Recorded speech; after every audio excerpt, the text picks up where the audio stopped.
kalau kita bangun, misalnya seperti ini, kemudian bangun dari tidur, maka sunnah nabinya, nah ini duduk terlebih dahulu. Ya, duduk dulu. Nah, menenangkan diri dulu. Ya, jadi duduk ini bisa mengondisikan keadaan kita tenang terlebih dahulu. Aliran darah berlangsung dengan baik. Kemudian juga ya perasaan yang mungkin juga agak sempoyongan, belum stabil, ya kan, kita stabilkan terlebih dahulu. Nah, jadi tidak dianjurkan bangun langsung berdiri atau bahkan ke kamar mandi atau tergesa-gesa, tidak. Kita mengambil keseimbangan diri dulu, biarkan darah mengalir dengan nyaman, nafas teratur, duduk terlebih dahulu. Oke? Nah, lantas setelah itu, maka Nabi menuntunkan supaya menghilangkan bekas ngantuk dulu, ya, dengan bagian tangan dari itu. Masaha biadihi min athari naumihi. Jadi kita menghilangkan bekas ngantuknya dengan bagian tangan yang diduga bersih, gitu ya. Nah, jadi nanti ada di hadis lain bahwa saat bangun tidur nanti saat bersamaan kita akan wudhu, kita dianjurkan untuk cuci tangan terlebih dahulu, ya kan? Karena tidak menduga di bagian mana tangan ini bisa menyentuh hal-hal yang mungkin kotor.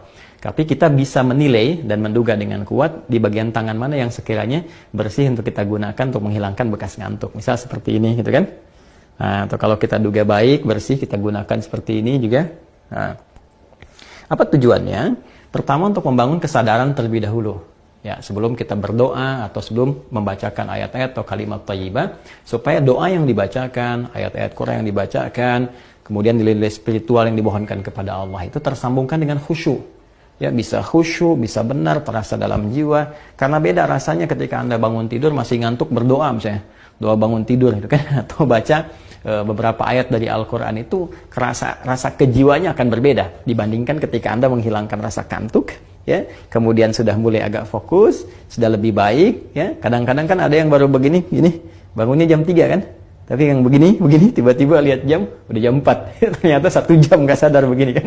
Nah, karena itu tidak dalam jeda yang lama, nggak pakai lama, jadi duduk, kemudian hilangkan bekas ngantuknya, seperti ini, ya, bisa demikian. Setelah kita duga cukup baik, kita hilangkan bekas ngantuk, maka di Sunan Abu Dawud tadi menunjukkan kepada kita membaca 10 ayat penutup di surah Ali Imran.